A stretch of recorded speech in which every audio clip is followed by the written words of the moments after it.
بسم اللہ الرحمن الرحیم۔ السلام علیکم، میں ہوں آیت فاطمہ اور آپ ہیں میرے چینل ناول ریڈرز ہب پہ۔ جی تو جناب، کل جو ہم نے ناول پڑھا تھا اس کا ظاہر ہے میں نے پہلا حصہ جو تھا وہ میں نے کل پوسٹ کیا تھا، آج اس کا دوسرا اور آخری حصہ پوسٹ کروں گی۔ آپ سب مجھے بتائیں ناول کیسا لگا آپ کو۔ مجھے تو بڑا پسند آیا، جوائنٹ فیملی بیسڈ، حویلی بیسڈ، بڑا ہی خوبصورت سا یہ ناول تھا۔ لانگ ناول تھا اس لیے 2 پارٹس میں مجھے پڑھنا پڑا۔ تو دیکھتے ہیں اب شہرام کی جو شادی ہے وہ اس کی کزن سے ہوتی ہے یا نہیں، اور علیزے کا کیا بنتا ہے، علیزے کو کیا مطلب مسئلہ ہے جو ایک دم سے وہ بڑی اداس سی ہو گئی ہے۔ تو آج اس پارٹ میں ہم یہ ساری چیزیں کور کریں گے، اور اس کی اینڈنگ جو ہے وہ بڑی ہی ہیپی ہے۔ ہم پڑھ رہے تھے شعاع میں ناول آیا تھا مئی کے 2015 کے شمارے میں، راشدہ رفعت کا ہے زندگی کتنی حسین۔ آج ہم اس کا پڑھیں گے دوسرا اور آخری حصہ۔ تو چلیے سٹارٹ کرتے ہیں۔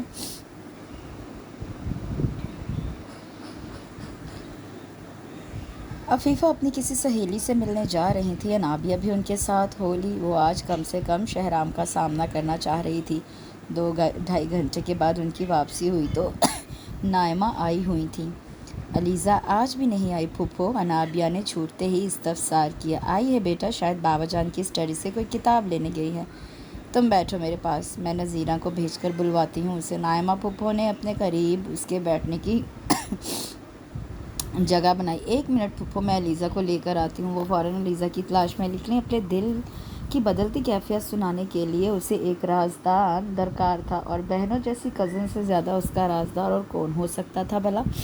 دھیمی مسکان لبوں پہ سجائے وہ اسٹڈی کی طرف آئی تھی۔ اندر سے آتی شہرام کی آواز سن کر وہ ٹھٹک کر رکی تھی۔ رو رو کر تم نے اپنی یہ کیا حالت بنا رکھی ہے؟ پلیز علیزہ چپ ہو جاؤ، وہ منت بھرے لہجے میں علیزہ سے مخاطب تھا۔ علیزہ کی سسکیاں تھمنے کا نام نہ لے رہی تھیں۔ انابیہ دروازے کی اوٹ میں ہو گئی۔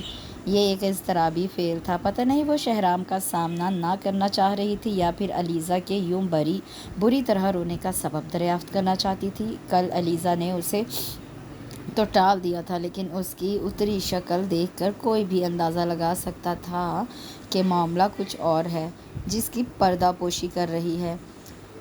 میرے سامنے میرا محبوب کسی اور کا ہو رہا ہے، اور تم کہتے ہو میں آنسو بھی نہ بہاؤں؟ ایک آنسو بہانا ہی تو میرے اختیار میں ہے شہرام۔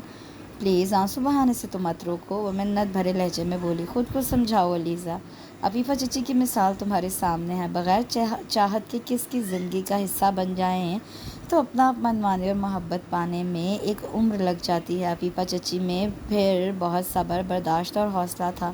تم کبھی اتنا انتظار نہیں کر پاؤ گی، شہرام نے اسے سمجھانا چاہا تھا۔ تم کتنے سنگ دل ہو شہرام، یہ خواب تم نے خود میری آنکھوں میں سجائے تھے۔ جب میں اس راہ پر چل پڑی تو مجھے مثالیں دے کر سمجھانے چلے ہو۔ علیزہ بپھر ہی تو گئی۔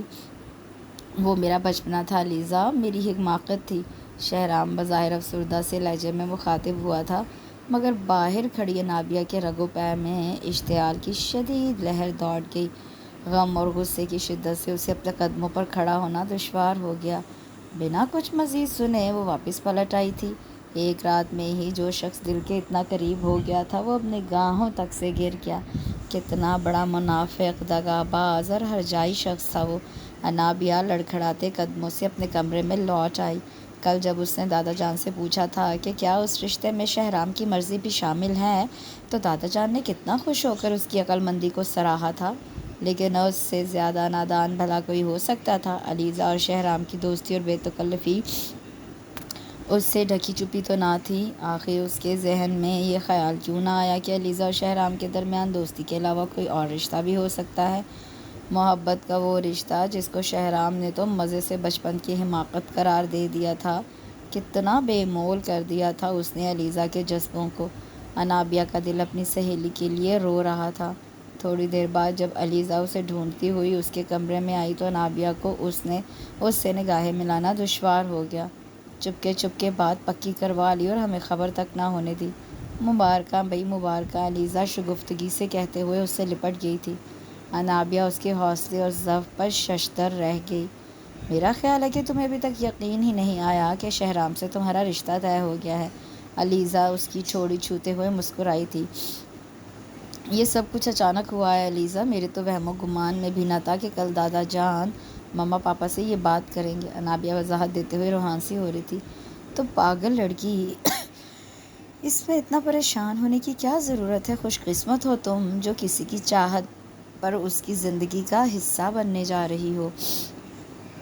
علیزہ مسکرا کر بولی تھی، لیکن اس کا بھیگا بھیگا لہجہ انابیہ کے دل کو چیر گیا تھا۔ کاش وہ علیزہ کے لیے کچھ کر سکتی، مگر وہ علیزہ کے لیے کیا کر سکتی تھی؟ آنے والے دنوں میں یہی سوچ اسے بری طرح ہلکان کرتی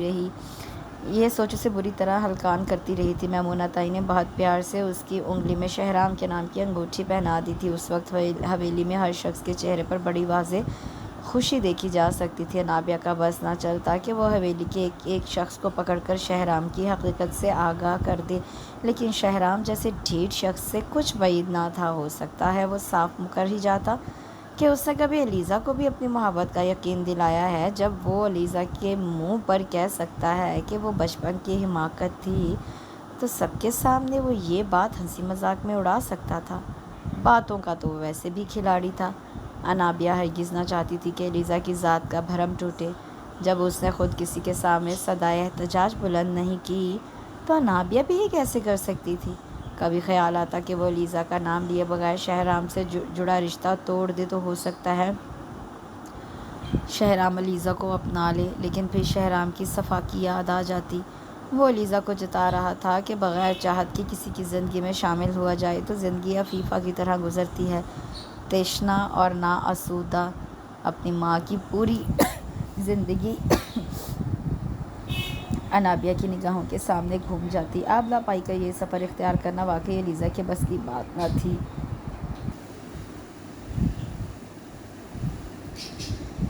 انابیہ سوچتی جاتی اور دماغ پھٹنے کو ہو جاتا۔ سب کچھ جانتے بوجھتے شہرام کی زندگی میں شامل ہونا اس کے بس سے باہر تھا، لیکن اپنے ماں باپ کی خوشی سے دمکتے چہرے دیکھتی تو بے بسی کا احساس سوا ہو جاتا۔ اس کی زندگی میں کبھی انہیں اتنا مطمئن اور خوشباش نہ دیکھا تھا۔ اس کا ایک جذباتی قدم خاندان بھر کی خوشیوں کو داو پر لگا سکتا تھا۔ برسوں کے بچھڑے ہوئے اب جا کر ملے تھے، وہ پھر سے ان میں کوئی دراڑ نہ ڈالنا چاہتی تھی، سو سب کچھ وقت کے دھارے پر چھوڑ دیا۔ اس کے فائنل سیمسٹر کے فوراً بعد شادی کی تاریخ رکھ دی گئی۔ پہلے شہریار کی بارات سبین کے گھر گئی تھی، اگلے روز وہ شہرام کے سنگ رخصت ہو کر حویلی پہنچ گئی تھی۔ علیزہ نے شادی کی تمام رسموں میں بھرپور شرکت کی تھی، لیکن انابیہ نے بہت بار اسے اپنی بھیگی پلکیں صاف کرتے ہوئے بھی دیکھا تھا۔ بلا کا ضبط تھا اس لڑکی میں۔ اس نے انابیہ کی بہن بن کر شہرام سے تگڑا سا نیک بھی وصول کیا تھا، اور اس وقت اس کی کھلکھلاہٹیں عروج پر تھیں۔ انابیہ میں اس جتنا ضبط نہ تھا، وہ مسلسل روئے جا رہی تھی۔ سب اس رونے کو دلہن کے روایتی رونے پر محمول کر رہے تھے، مگر وہ تو جیسے آج سارے آنسو بہا دینا چاہتی تھی۔ شاید اسی طرح دل پر دھرا بوجھ کچھ کم ہو جاتا۔ انابیہ میری جان، میرے بچے کیوں رو رو کر خود کو ہلکان کر رہی ہو بیٹا؟ اس طرح تو کل سبین بھی نہیں روئی تھی، تم تو اپنوں میں آئی ہو، ہم سب ہیں نا تمہارے پاس۔ کل صبح سویرے تمہارے مما پاپا اور سلمان سنان بھی آ جائیں گے۔ نائمہ پھپھو نے اسے باہوں میں بھینچ کر خوب پیار کیا تھا۔ سب رسمیں چھوڑو نائمہ، میری بیٹی کو اس کے کمرے تک لے جاؤ، اس نے تو رو رو کر اپنا برا حال کر لیا ہے، بابا جان نے دیکھ لیا تو وہ بھی پریشان ہو جائیں گے۔ میمونہ بیگم نے نائمہ کو مخاطب کیا۔ نائمہ اسے کمرے تک چھوڑ آئی تھی۔ میرے سر میں بہت درد ہو رہا ہے پھپھو، یہ جیولری اتار دوں؟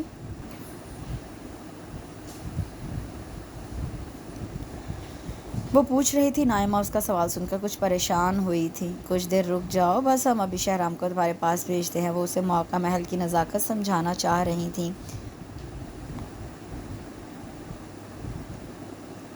اتنے میں میمونہ دودھ کا فلاسک لیے آ گئی تھیں۔ نائمہ نے دھیرے سے بہاوج کو اس کی طبیعت سے آگاہ کیا۔ وہ دونوں ہاتھوں سے سر پکڑے بیٹھی تھی، چہرے پر شدید تکلیف کے آثار تھے۔ تائی جان پلیز کوئی ایزی سا ڈریس نکال دیں، میں ریلیکس کرنا چاہتی ہوں، اسی حالت میں رہی تو مجھے خدشہ ہے کہ بے ہوش ہی نہ ہو جاؤں، وہ تھکے تھکے لہجے میں بولی۔ نائمہ اور میمونہ نے بے بسی سے ایک دوسرے کو دیکھا۔ ٹھیک ہے میرے بچے، تم پریشان نہ ہو۔ نائمہ وارڈروب سے کوئی سوتی جوڑا نکال دو، انابیہ کو میں سر درد کی کوئی دوا لاتی ہوں۔ میمونہ نے نائمہ کو مخاطب کیا۔ نائمہ کی مدد سے اس نے جیولری، بالوں اور دوپٹے میں اٹکی پنوں سے نجات حاصل کی تھی۔ پھر کپڑے تبدیل کر کے وہ بستر پر نیم دراز ہو گئی، اور شہرام کے آنے سے پہلے وہ نیند کی وادی میں اتر چکی تھی۔ صبح اس کی آنکھ کھلی تو چند لمحوں کے لیے تو سمجھ میں ہی نہ آیا کہ وہ اس وقت کہاں ہے۔ پھر گرد و پیش پر نگاہ ڈالی تو لبوں پہ پھیکی سی مسکراہٹ پھیل گئی۔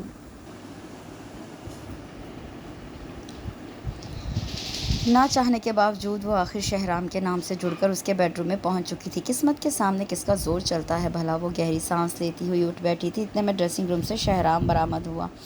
انابیہ نے صرف ایک نگاہ اس پر ڈالی، پھر جامد احساسات کے ساتھ اپنی جگہ بیٹھی رہی۔ صبح بخیر زندگی، شہرام اسے دیکھ کر بہت محبت سے مسکرایا تھا۔ انابیہ نے اس پر دوبارہ نگاہ تک ڈالنے کی زحمت گوارا نہ کی تھی۔ اب کیسی طبیعت ہے تمہاری؟ وہ نرمی سے استفسار کر رہا تھا۔ ٹھیک ہوں، اس نے لٹ مار انداز میں مختصر سا جواب دیا۔ اچھی بات ہے، ویسے میں تاریخ عالم کا پہلا دولہا ہوں جس کی سہاگ رات بیوی کا سر دباتے ہوئے گزری ہے۔ وہ مسکراتے ہوئے اسے چھیڑ رہا تھا۔ اگر وہ شہرام کی اصلیت سے آگاہ نہ ہوتی تو اس وقت دل میں اس کی اعلیٰ ظرفی کی قائل ہو چکی ہوتی۔ گزری رات اس نے شہرام کا انتظار تک نہ کیا تھا۔ مانا کہ اس کی طبیعت خراب تھی، لیکن جس طرح وہ کپڑے تبدیل کر کے لمبی تان کر سو گئی تھی، کوئی اور ہوتا تو زندگی کی حسین رات کو اس بے دردی سے ضائع کرنے پر خفگی کا اظہار تو ضرور کرتا، لیکن وہ بنا کچھ جتائے بہت ہنستے مسکراتے اس کی مزاج پرسی کر رہا تھا۔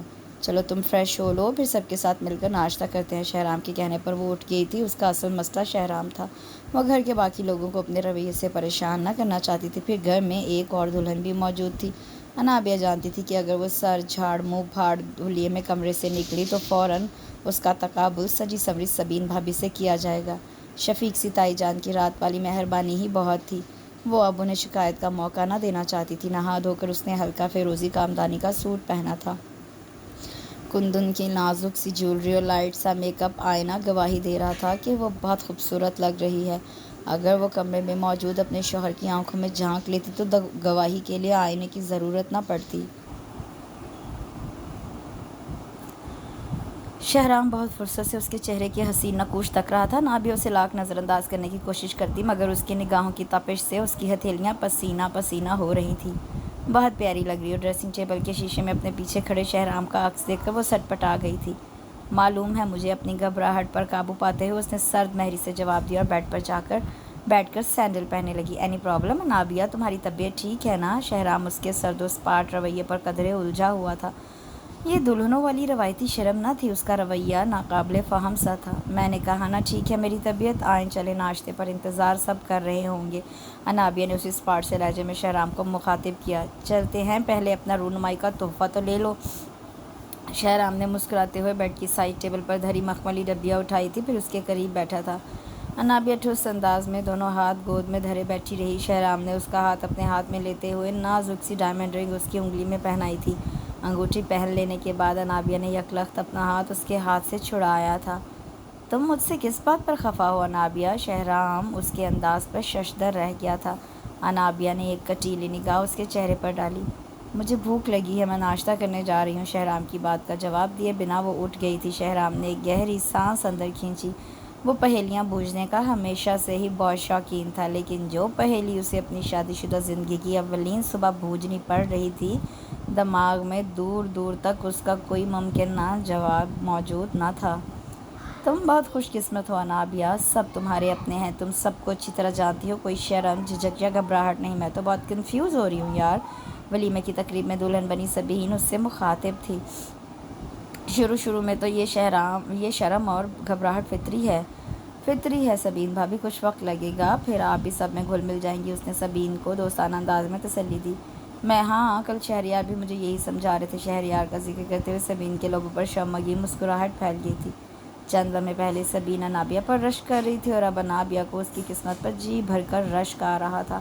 اس نے دل ہی دل میں سبین کی خوشیوں کے سدا قائم رہنے کی دعا کی تھی۔ شہرام ہرگز توقع نہ کر رہا تھا کہ آج بھی اس کی دلہن دھلے دھلائے چہرے کے ساتھ بیڈ پر نیند دراز ملے گی۔ انابیہ نے شہرام کے قدموں کی چاپ سنی تو لحاف منہ تک تان لیا۔ کچھ لمحوں تک کمرے میں خاموشی چھائی رہی۔ وہ شاید فریش ہونے واش روم گیا تھا۔ ذرا دیر بعد کمرے میں کچھ کھٹر پٹر ہوئی تھی اور پھر دوبارہ خاموشی چھا گئی۔ انابیہ نے لحاف کا ذرا سا کونا چہرے سے ہٹایا۔ شہرام جائے نماز بچھائے قبلہ رو کھڑا تھا۔ وائٹ کاٹن کے شلوار قمیض میں وہ رات کی اس پہر کتنا فریش اور تر و تازہ لگ رہا تھا۔ جس انہماک سے وہ نماز پڑھ رہا تھا، انابیہ چند لمحوں کے لیے اس پر نگاہیں نہ ہٹا پائی۔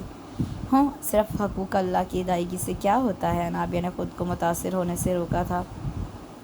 شہرام نے پورے سکون سے نماز کی ادائیگی کی تھی۔ انابیہ کا خیال تھا کہ وہ کل کی طرح اسے سوتا جان کر خود بھی سو جائے گا۔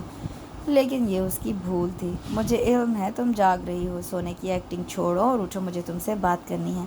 شہرام کی سنجیدہ سی آواز انابیہ کے کانوں میں ٹکرائی تھی۔ وہ پھر بھی اپنی جگہ بے حس و حرکت پڑی رہی تو شہرام نے اس کا لحاف پکڑ کر کھینچا تھا۔ یہ کیا بدتمیزی ہے شہرام، انابیہ ناگواری سے کہتی اٹھ بیٹھی تھی۔ بدتمیزی یہ نہیں، بدتمیزی وہ ہے جو تم کر رہی ہو، وہ خفگی سے گویا ہوا۔ مجھے نیند آ رہی ہے، سونا ہے مجھے۔ انابیہ کی بیزاری کا عجب ہی عالم تھا۔ تم مجھے مسلسل اوائڈ کر رہی ہو، کوئی مسئلہ ہے تو مجھے بتاؤ انابیہ، مسئلے بات چیت سے ہی سالو ہوتے ہیں۔ وہ بہت تحمل مزاجی کا مظاہرہ کر رہا تھا۔ انابیہ نے ایک تیکھی نگاہ اس کے خوبرو چہرے پر ڈالی۔ میں تو پہلے ہی تمہاری محبت میں گھائل ہو چکا ہوں، یوں نگاہوں کے تیر تو مت چلاؤ یار۔ وہ بے بسی سے مسکرایا تھا۔ ایک تنفر بھری مسکراہٹ انابیہ کے لبوں پر پھیل گئی تھی۔ اگر میری جگہ کوئی اور ہوتا تو یہی سمجھتا کہ تم اس شادی پر راضی نہیں تھی اور تمہیں زبردستی اس بندھن میں باندھا گیا ہے، لیکن میں جانتا ہوں کہ یہ رشتہ 100% تمہاری مرضی پر طے ہوا ہے۔ پھر اس طرح بیہیو کیوں کر رہی ہو؟ آپ غلط سمجھے تھے شہرام، میں اس رشتے کے لیے قطعاً راضی نہ تھی۔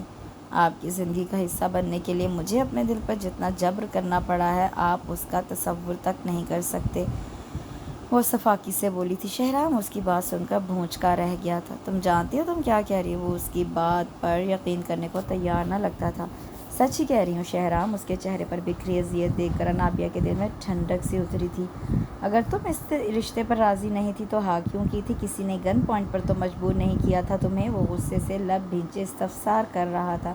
بعض اوقات اپنوں کی محبت آپ سے وہ کام کروا لیتی ہے جو شاید کوئی گن پوائنٹ پر بھی نہیں کروا سکتا۔ اس بار انابیہ تھکے تھکے لہجے میں بولی تھی۔ تمہیں میری زندگی کے ساتھ یہ مذاق کرنے کی جرأت بھی کیسے ہوئی؟ شہرام بھینچے بھینچے لہجے میں چیخا۔ شہرام کے تیور دیکھ کر ایک لمحے کو تو انابیہ کا دل بھی پسلیوں میں زور سے دھڑکا تھا، مگر وہ چہرے کو بے تاثر رکھنے میں کامیاب ہو گئی تھی۔ کچھ لمحوں تک شہرام اسے قہربار نگاہوں سے تکتا رہا، پھر اس نے اپنا سر دونوں ہاتھوں میں گرا لیا تھا۔ اسے یوں بے سکون دیکھ کر انابیہ کے رگوں پے میں سکون اترتا گیا تھا۔ تو شہرام صاحب آپ علیزہ کو میری ماں کی مثالیں دیتے ہوئے سمجھا رہے تھے کہ بغیر چاہت کے کسی کی زندگی کا حصہ بنا جائے تو زندگی کتنی ناآسودہ اور غیر مطمئن رہتی ہے۔ اب یہی ناآسودہ زندگی آپ کو جینی پڑے گی۔ میں اپنے بڑوں کو ذہنی اذیت سے بچانا چاہتی تھی، اس لیے ان کے سامنے آپ کی اصلیت نہ کھول پائی۔ جس طرح یہ رشتہ جوڑنا میری مجبوری تھی، ویسے ہی یہ رشتہ نبھانا آپ کی مجبوری ہے شہرام۔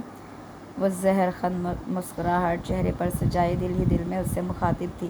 تم سو سکتی ہو۔ کچھ دیر کی خاموشی کے بعد شہرام سپاٹ سے انداز میں اس سے مخاطب ہوا۔ انابیہ پھر سے لحاف میں گھس کر سونے کی کوشش کرنے لگی تھی۔ رواج کے مطابق سبین بھابھی کے میکے والے انہیں ساتھ لے گئے تھے۔ اس کی ماں کا تو میکہ ہی یہ تھا۔ عفیفہ سلمان سنان کے ساتھ 2 روز یہیں رکی تھی۔ مصطفیٰ کو ہسپتال کی مصروفیت کی وجہ سے جانا پڑا تھا۔ وہ اور شہرام سب کے سامنے خوش باش کپل کا تاثر پیش کرنے میں کامیاب ٹھہرے تھے۔ دادا جان، تایا ابو، تائی جان سب اس کے وارث صدقے جا رہے تھے۔ سبین صحیح کہتی تھی، وہ خوش قسمت تھی جو اتنے محبت کرنے والے اپنوں کے درمیان تھی۔ نائمہ پھپھو اور علیزہ آج کل گھر کا سامان پیک کرنے میں مصروف تھی۔ وہ لوگ بس اب شہر شفٹ ہونے ہی والے تھے۔ قسمت کی ستم ظریفی ہی ہے انابیہ، پہلے تم وہاں اور میں یہاں، اور اب میں وہاں اور تم یہاں۔ اب قسمت میں ایک دوسرے کے پاس رہنا تو لکھا ہی نہیں۔ علیزہ جاتے سمے اداس ہو رہی تھی۔ میں جب ماما پاپا کے پاس آیا کروں گی تو پھر تم بھی ہمارے ہاں رہنے آ جایا کرنا۔ انابیہ نے اپنی پیاری سی سہیلی کو تسلی دی۔ تم لاہور سے اتنی جلدی تھوڑی آ سکو گی۔ علیزہ مسکرائی تھی۔ لاہور کون جا رہا ہے؟ انابیہ لاپرواہی سے بولی تھی۔ کیا مطلب کون؟ کیا شادی کے بعد بھی شہرام بیچارہ چھڑا چھاٹ بن کر زندگی گزارے گا؟ بی بی تیاری پکڑ لو، تمہیں اس کے گھر کی چولہا چکی سنبھالنی پڑے گی۔ علیزہ نے اسے شرارت سے چھیڑا۔ اس وقت تو انابیہ محض مسکرا کر رہ گئی، مگر اگلے دن دوپہر کے کھانے کے وقت گفتگو کا یہی موضوع چھڑ گیا تھا۔ شہرام بیٹا، کب روانگی ہے تمہاری؟ میرا مشورہ تو یہ ہے کہ پہلے خادم حسین کو ساتھ لے جاؤ، اپارٹمنٹ وغیرہ سیٹ کرو، پھر انابیہ کو ساتھ لے جانا۔ مرتضیٰ نے گھریلو ملازم کا نام لیتے ہوئے شہرام کو مشورہ دیا تھا۔ تایا کے مشورے پر انابیہ گڑبڑا گئی تھی۔ اتنی چھٹیوں کے بعد آفس جوائن کروں گا بابا، کاموں کا انبار جمع ہوگا، اپارٹمنٹ وغیرہ سیٹ کرنا تو خاصی فرصت میں کرنے والا کام ہے۔ شہرام نے عذر تراشا تو انابیہ نے سکون کا سانس لیا۔ اتنی جلدی تم واپس جا رہے ہو؟ میں تو کہہ رہی تھی ہفتے 10 دن کی چھٹی اور لے لیتے، کہیں گھومنے پھرنے ہی چلے جاتے۔ شہریار اور سبین بھی تو جا رہے ہیں ساتھ، تم بھی چلے جاتے بیٹا۔ اس بار مشکل میں ڈالنے والی میمونہ تھی۔ فی الحال مزید چھٹی ملنا مشکل ہے امی، انشاءاللہ کچھ عرصے بعد چھٹی لے کر ناردرن ایریاز کی طرف گھومنے نکلیں گے۔ جب موسم بھی خوشگوار ہوگا۔ کیوں انابیہ؟ بات کے اختتام پر اس نے انابیہ سے بھی رائے طلب کی۔ جی بالکل۔ وہ اچانک مخاطب کیے جانے پر چونکی، مگر پھر تابعداری سے اس کی اس بات کی تائید کی۔ میمونہ کو بہو کی تابعداری پر ٹوٹ کر پیار آیا۔ چلو ٹھیک ہے، جیسے تم لوگوں کی مرضی۔ وہ مطمئن ہو گئی تھی۔ شہرام لاہور چلا گیا تھا۔ انابیہ کا خیال تھا کہ وہ اس کے جانے کے بعد خود کو مطمئن محسوس کرے گی، مگر حیرت انگیز طور پر آج کمرے کے ساتھ ساتھ اس کا دل بھی خالی خالی ہو رہا تھا۔ وہ 10 دن تک ایک چھت تلے 2 اجنبیوں کی طرح رہے تھے۔ اب شہرام بھی اسے مسلسل نظر انداز کرنے کی پالیسی اپنائے ہوئے تھا۔ انابیہ اس بات پر شکر مناتی تھی کہ اس نے غصے اور ضد میں آ کر انتقام کی کوئی اور راہ نہیں اپنائی تھی۔ اگر اس کی فطرت کے ہرجائی پن کو نظر انداز کر دیا جاتا تو وہ بظاہر بہت ڈیسنٹ اور سلجھی ہوئی عادات کا مالک تھا۔ انابیہ اسے یاد کرنا نہ چاہتی تھی، مگر لاشعوری طور پر اسی کو سوچے جاتی تھی۔ سب گھر والوں کو وہ باقاعدگی سے فون کرتا، مگر انابیہ کے سیل فون پر اس کی کبھی کوئی کال نہ آئی۔ اسے خود پر شدید غصہ آتا تھا کہ وہ اس کی کسی میسج یا کال کا انتظار ہی کیوں کر رہی ہے۔ غصے کے جس آگ میں جلتے ہوئے وہ اس کی زندگی میں شامل ہوئی تھی، آخر وہ آگ سرد کیوں پڑتی جا رہی ہے؟ شہرام کا جرم ابھی بھی اس کی نظر میں ناقابل معافی تھا۔ پھر اسے کیوں لگتا تھا کہ جو سزا اس نے شہرام کے لیے منتخب کی ہے، اس کی اذیت شہرام سے زیادہ اسے بھگتنی پڑ رہی ہے؟ ابھی تو اس نے شہرام کے ساتھ فقط 10 دن گزارے تھے، پھر کیوں اس کا دل موم کی طرح پگھلتا جا رہا تھا؟ ہر روز اسے خواب میں بھوری آنکھوں والا ہنستا مسکراتا شہرام نظر آتا تھا۔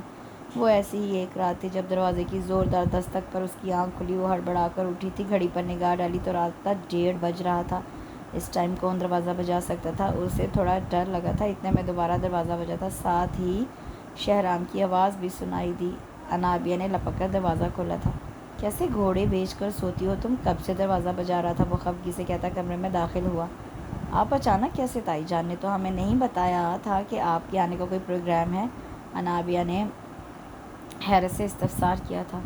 شہرام نے ایک تیکھی نگاہ اس کے چہرے پر ڈالی، مگر جواب دینے کی زحمت نہ کی۔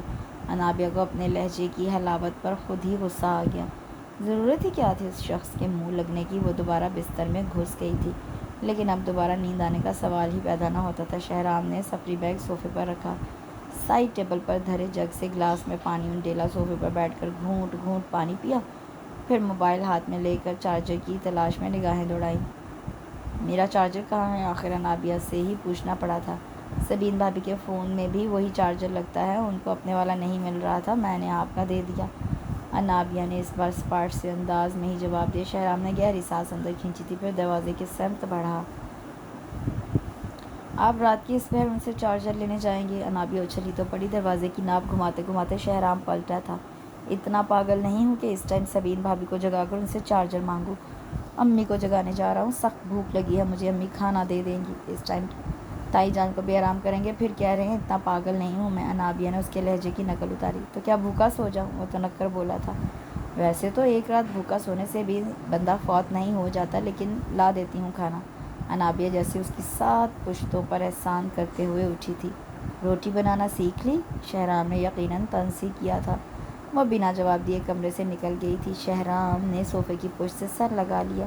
ایک بے بس سی مسکراہٹ اس کے چہرے پر پھیل گئی۔ دل بھی انسان کو کیسے کیسے خوار کرواتا ہے۔ اس لڑکی کی ایک جھلک دیکھنے کو آج دل اتنا بے تاب ہوا کہ وہ بنا کسی پروگرام کے اچانک گاؤں کے لیے نکل پڑا۔ تھکاوٹ سے اس کا جسم چور چور ہو رہا تھا۔ رات کی ڈرائیونگ اسے ہمیشہ ہی بہت مشکل لگتی تھی، مگر آج یہ مشکل کام اس نے برضا و رغبت کیا تھا۔ صوفے سے سر ٹکائے ٹکائے ہی اس کی آنکھ لگ گئی تھی، جانے کتنا وقت گزرا تھا کہ برتنوں کی کھٹر پٹر سے آنکھ کھلی۔ انابیہ جہازی سائز بیٹھ کے ایک سرے پر دسترخوان بچھا کر کھانا چن رہی تھی۔ اب آ بھی جائیں، بھوک بھوک کا شور مچا رہے تھے اور بنا کھانا کھائے سو بھی گئے۔ شہرام نے تھکاوٹ اور نیند سے بوجھل ہوتی سوکھ سوکھ آنکھوں سے انابیہ کو گھورا، پھر ہاتھ دھونے واش روم چلا گیا۔ انابیہ صوفے پر جا بیٹھی تھی۔ یہ کیا ہے؟ شہرام کھانے بیٹھا تو ہاٹ پاٹ میں سے روٹی سے ملتی جلتی چیز نکال کر حیرت سے استفسار کیا۔ یہ صحیح نہیں لگ رہی تو دوسری کھا لیں، اس کے کنارے اتنے موٹے نہیں ہیں اور گول بھی ہیں۔ انابیہ کے کہنے پر اس نے دوسری روٹی نکالی تھی۔ اس روٹی کے کنارے واقعی زیادہ موٹے نہیں تھے، پہلی لمبوتری سی روٹی کی نسبت وہ واقعی بیضوی شکل کی روٹی تھی۔ شہرام وہ کھا بھی لیتا اگر وہ اس بری طرح جلی نہ ہوتی۔ امی نے تمہیں ابھی تک روٹی بنانا بھی نہیں سکھائی؟ وہ خاصی بے چارگی سے پوچھ رہا تھا۔ کھیر پکوائی سے پہلے تائی جان مجھ سے روٹی کیسے پکوا سکتی ہیں؟ اس نے جیسے شہرام کی عقل پر تعصب کا اظہار کیا۔ امی کو مشورہ دوں گا کہ کھیر پکوائی کے بعد بھی تم سے روٹی پکوائی مت کروائیں۔ صاف صاف مذاق اڑا رہا تھا۔ زیادہ نخرے آ رہے ہیں تو مت کھائیں۔ ایک تو اتنی زور سے میرا ہاتھ جل گیا، اوپر سے مجھے آپ کی باتیں بھی سننا پڑ رہی ہیں۔ رونے والی بات نہیں تھی، مگر جانے کیوں نابیہ کو بری طرح رونا آ گیا۔ شہرام گھبرا کر اٹھا تھا۔ دکھاؤ ہاتھ۔ وہ اس کے قریب بیٹھا، پھر خود اس کی کلائی تھام کر معائنہ کیا۔ یہ والا جلا ہے۔ نابیہ نے دائیں ہاتھ کی کلائی اسی کے سامنے کی۔ بہت بری نہ سہی، مگر جلنے کا نشان واضح تھا۔ ایک دم پھوہڑ لڑکی ہو تم، اور برنال وغیرہ کیوں نہیں لگائی؟ وہ ڈانٹتے ہوئے پوچھ رہا تھا۔ نابیہ نے کوئی جواب نہ دیا، وہ تو بس بے تحاشا امڑنے والے آنسوؤں کو روکنے کی کوشش کر رہی تھی۔ شہرام اٹھ کر واش روم تک گیا تھا۔ وہ وہاں سے ٹوتھ پیسٹ اٹھا لایا۔ بنا اسے مخاطب کیے اس نے نابیہ کی کلائی تھامی تھی اور جلی ہوئی جگہ پر ٹوتھ پیسٹ کا لیپ سا کر دیا۔ جلی ہوئی جلد میں ٹھنڈک سی اتر گئی، پھر بھی اس کے آنسو نہ رکے تھے۔ اب اتنی تکلیف بھی نہیں ہو رہی ہوگی نابیہ، پھر ایسے کیوں رو رہی ہو؟ وہ اس پر خفا ہوتے ہوئے بولا۔ پاگل ہوں اس لیے، وہ بھرائی ہوئی آواز میں بولی تھی۔ شہرام خاموشی سے اسے دیکھتا رہا، پھر دسترخوان سمیٹ کر کچھ برتن سائڈ ٹیبل پر اور کچھ ڈریسنگ ٹیبل پر رکھ دیے۔ نابیہ چپ چاپ اٹھ کر اپنے لحاف میں گھس گئی۔ ابھی بے آواز آنسوؤں نے بہت دیر تک اس کا تکیہ بھگونا تھا۔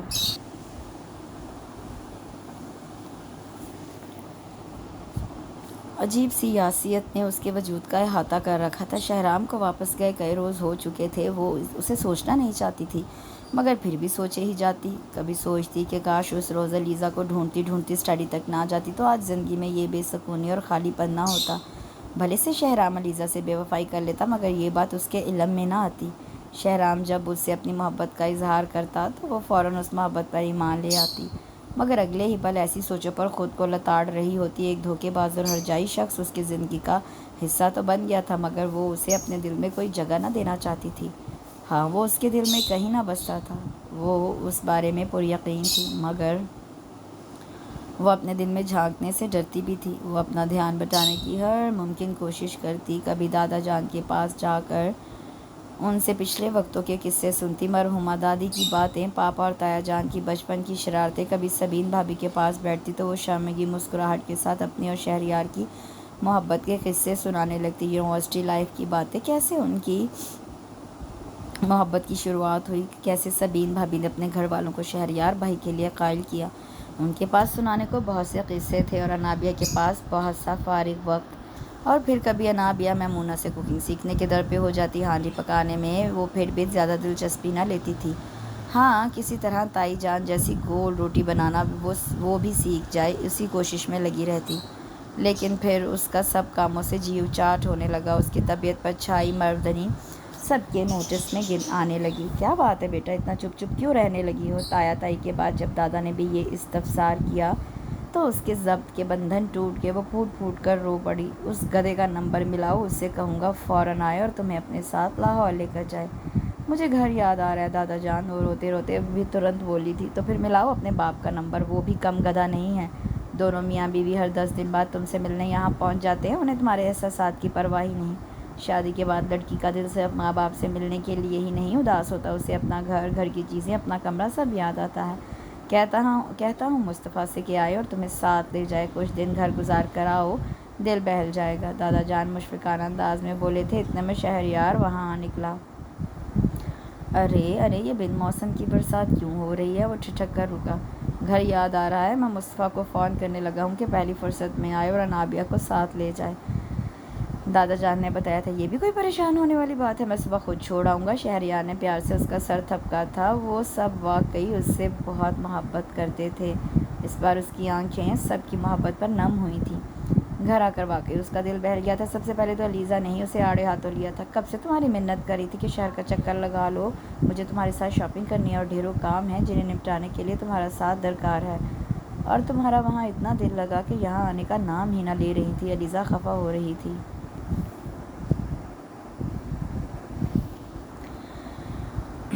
اب آ گئی ہوں نا، کاموں کی لسٹ بنا لو، سارے کام نمٹا کر جاؤں گی، اس نے اسے تسلی دی تھی۔ اور پھر واقعی اس کا آدھا دن اپنے گھر تو آدھا دن نائمہ پھپھو کے ہاں گزرتا۔ اس روز بھی وہ لیزا کے ساتھ شاپنگ پر نکلی تھی۔ خوب تھک ہار کر وہ دونوں مصطفیٰ ہاؤس لوٹے۔ لگتا ہے مہد اور موہت بھی یہاں پہنچے ہوئے ہیں۔ لان میں برپا ہونے والا شور شرابہ گیٹ کے باہر بھی سنا جا سکتا تھا۔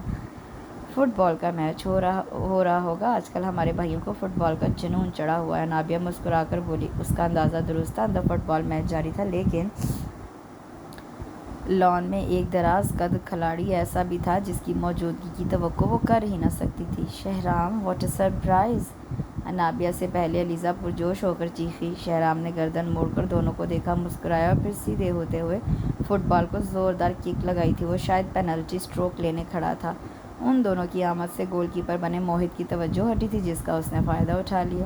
یہ فاؤل ہے شہرام بھائی! موہت اور سلمان چیخنے لگے۔ کوئی فاؤل نہیں، میں نے مقابلہ برابر کر دیا۔ دو چھوٹوں کو ایک ٹیم میں ڈال کر تم ان سے مقابلہ کر رہے تھے، آئندہ ٹیم بناتے وقت یہ بے ایمانی مت کرنا۔ شہرام نے سلمان کے بال بکھیرے تھے، پھر علیزہ نابیہ کی طرف بڑھ آیا۔ مجھے دیکھ کر میری مسز ہمیشہ ہوش و حواس کھو بیٹھتی ہیں، سلام تک کرنا بھول جاتی ہیں۔ السلام علیکم زوجہ محترمہ اینڈ بیسٹ فرینڈ آف زوجہ محترمہ، وہ شرارت بھرے لہجے میں بولا تھا۔ صرف تمہاری زوجہ محترمہ کی ہی بیسٹ فرینڈ نہیں ہوں، کسی زمانے میں تمہاری بھی بیسٹ فرینڈ تھی۔ تم نے تو مجھے ایسے بلایا کہ مجھے یقین ہی نہیں آتا، نہ کوئی فون نہ میسج۔ سچ اگر تمہاری شادی انابیہ سے نہ ہوئی ہوتی تو میں یہی سمجھتی کہ بیوی کے آنے کے بعد تم نے آنکھیں بدل لی۔ اب سمجھ میں نہیں آتا کہ تمہاری اس طوطا چشمی کو کیا نام دوں۔ علیزہ اس پر بگڑ رہی تھی، بے تکلفی کا وہی پرانا انداز۔ انابیہ چاہ کر بھی اس کے لہجے میں کسی قسم کی ذومینیت محسوس نہ کر سکی۔ شہرام بھی اسے ہنستے ہوئے چھیڑ رہا تھا، اس وقت وہ صرف اچھے دوست لگ رہے تھے۔ اگر شہرام کو ڈھیٹ تصور کر بھی لیا جاتا تو علیزہ کے اتنے نارمل بیہیویئر کو وہ کس کھاتے میں ڈالتی؟ انابیہ نے اسے شہرام کے سامنے شہرام کے ہی لیے بلک بلک کر روتے دیکھا تھا۔ شادی کی تمام تقریبات میں علیزہ کی بھیگی پلکیں انابیہ کی نگاہوں سے اوچھل نہ رہ پائی تھیں، لیکن وہ جب بھی شہرام کو مخاطب کرتی تھی تو اس کا لہجہ اور انداز بالکل نارمل ہوتا۔ کوئی شخص اتنی شاندار اور جاندار ایکٹنگ کیسے کر سکتا تھا؟ انابیہ کا دماغ بری طرح الجھ رہا تھا۔ کھڑے کھڑے کہاں کھو جاتی ہو چچی جان، آواز دے رہی ہیں۔ شہرام نے اس کی آنکھوں کے آگے ہاتھ لہرایا۔ وہ جیسے یکدم چونکی۔ علیزہ پہلے ہی رہائشی حصے کی جانب بڑھ چکی تھی، وہ بھی شہرام کی مائد میں آگے بڑھ گئی۔ اور لونا شہرام، یہ پالک پنیر تو خصوصاً تمہارے لیے ہی بنایا ہے، تمہیں بہت پسند ہے نا؟ داماد پہلی بار گھر آیا تھا اور عفیفہ اسے فل پروٹوکول دے رہی تھی۔ کھانا بہت لاجواب بنا ہے چچی جان، بہت دن بعد اتنا سیر ہو کر کھایا ہے۔ اور روٹیوں کو تو جواب نہیں، کیسی گول روٹی ہے، کنارے بھی موٹے نہیں اور جلی ہوئی تو بالکل نہیں۔ اس نے سامنے پڑی چنگیڑ میں سے ایک روٹی اٹھا کر بے ساختہ تعریف کی۔ لاہور میں بازار کی روٹی کھانا پڑتی ہوگی نا، اس لیے گھر کی روٹی کی قدر آ رہی ہے۔ عفیفہ مسکرائی تھی۔ نہیں، گھر والی کی روٹی یاد آ گئی تھی، اس لیے اس روٹی کی قدر آ رہی ہے۔ وہ بڑبڑایا تھا، مگر بڑبڑاہٹ اتنی بلند ضرور تھی کہ ساتھ والی چیئر پر بیٹھی انابیہ کی سماعتوں تک بآسانی پہنچ گئی تھی۔ مما، یہ پائے والا ڈونگا بھی تو ادھر کیجیے نا، شہرام کو بکرے کے سرے پائے بھی بہت پسند ہے۔ انابیہ نے بھی فوری بدلہ لے لیا تھا۔ ارے نہیں، میں پہلے ہی بہت کھا چکا، یہ پھر کبھی۔ شہرام نے فوراً منع کرنا چاہا۔ تھوڑا سا تو ٹرائی کیجیے شہرام، مما کے ہاتھوں کی بنی نرم نرم روٹی پائے کے شوربے میں بھگو کر کھائیں گے تو کھانے کا لطف دوبالا ہو جائے گا۔ انابیہ نے اسے مسکرا کر مخاطب کیا۔ شہرام بس اسے بے بسی سے دیکھ کر رہ گیا۔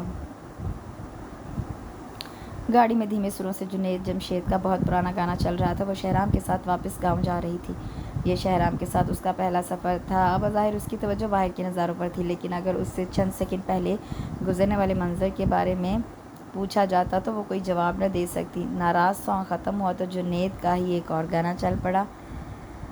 کتنا سفر باقی رہ گیا ہے شہرام؟ انابیہ نے گاڑی پہ چھایا پھسو توڑنا چاہا۔ شہرام نے ایک گہری نگاہ اس پر ڈالی۔ میں نے کچھ پوچھا ہے؟ وہ اس کی نگاہوں کی تپش سے تھوڑا جزبز ہوئی تھی۔ میں نے بھی کچھ پوچھا تھا، پہلے اس کا جواب تو دو۔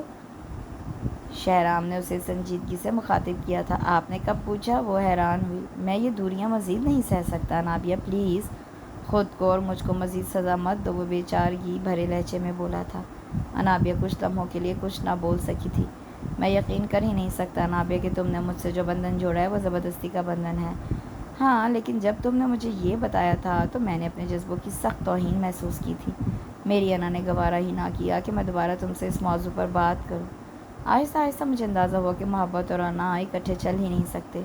ہر گزرتے دن کے ساتھ تم سے میری محبت بڑھتی جا رہی ہے، اور انا، وہ دل شکستہ انداز میں ہنسا، انا کا کوئی وجود ہوتا تو میں اس وقت اتنے عاجزی بھرے انداز میں تم سے مخاطب نہ ہوتا۔ شہرام کی بات سن کر بھی انابیہ بے تاثر چہرے کے ساتھ بیٹھی رہی۔ میں تم سے یہ سوال نہیں کروں گا انابیہ کہ تم نے ماضی میں میرے ساتھ وہ رویہ کیوں اختیار کیا تھا۔ ہو سکتا ہے تمہارا جواب میری مردانہ انا کو گوارا نہ ہو۔ بس ہم ماضی کو فراموش کر دیتے ہیں اور ایک نئی زندگی کی شروعات کرتے ہیں۔ میں فی الحال تم سے تمہاری محبت نہیں مانگ رہا، بس تم میری محبت کا یقین کر لو۔ میں تمہیں خود محبت کرنے کا ہنر سکھا دوں گا۔ شہرام بول رہا تھا اور انابیہ اپنے دل کے دروازے بند کرتے کرتے تھک چکی تھی۔ اسے خود کو یاد دلانا پڑا تھا کہ وہ شخص باتوں کا بہت بڑا کھلاڑی ہے۔ خاموش کیوں ہو، کچھ تو بولو۔ شہرام کے انگ انگ سے اضطراب چھلک رہا تھا۔ میں آپ کی محبت کا اعتبار کر لوں شہرام، اور کچھ عرصے بعد آپ محبت کا کوئی اور جزیرہ دریافت کر لیں۔ میں آپ کو آپ کی محبت یاد دلاؤں تو آپ کہیں کہ وہ محبت نادانی اور حماقت کے سوا کچھ نہ تھی۔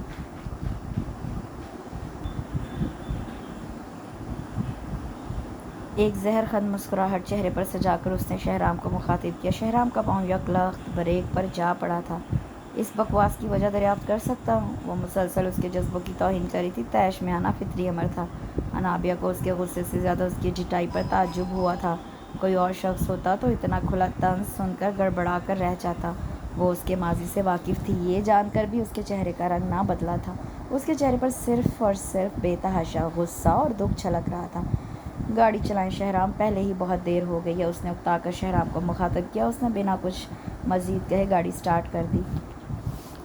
باقی کا پورا سفر وہ لب بھینچے ڈرائیونگ کرتا رہا تھا۔ پھر وہی بے کیف دن تھے اور بے چین رہتے۔ شہرام لاہور چلا گیا تھا اور اس بار آنے کا نام ہی نہ لے رہا تھا۔ گھر والے اسے سخت خفا تھے۔ وہ آخر انابیہ کو اپنے پاس بلا کیوں نہیں رہا؟ میری جاب بہت ٹف ہے امی، کوئی اسپیسیفک ڈیوٹی آورز نہیں۔ انابیہ یہاں کے لیے کیسے رہ پائے گی؟ ہر بار اس کا بہانہ یہی ہوتا۔ تو ٹھیک ہے، کچھ دنوں کے لیے میں انابیہ کے ساتھ آ جاتی ہوں، اس کا دل لگ جائے گا تو میں واپس آ جاؤں گی۔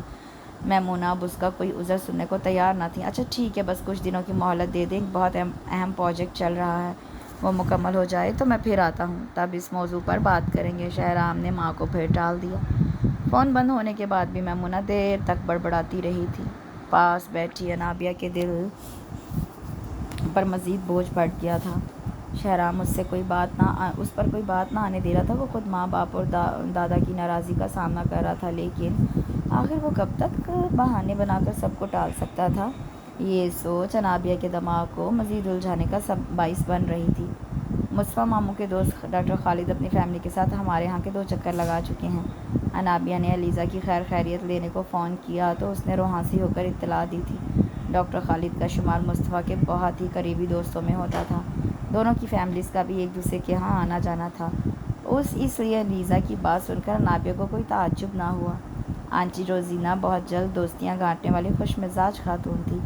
ضرور انہوں نے نائمہ پھپھو سے بھی دوستی گانٹ لی ہوگی اور ان سے ملنے ان کے گھر چلی گئی ہوں گی۔ نائمہ پھپھو کا گھر مصطفیٰ ہاؤس سے زیادہ دور تھوڑی تھا، اور یہی بات اس نے علیزہ سے بھی کہہ دی۔ صرف تمہاری روزینہ آنٹی ہی نہیں آئیں، ان کے ساتھ ان کے ہسبینڈ اور ان کا وہ لمبو ڈاکٹر بیٹا بھی ہوتا ہے۔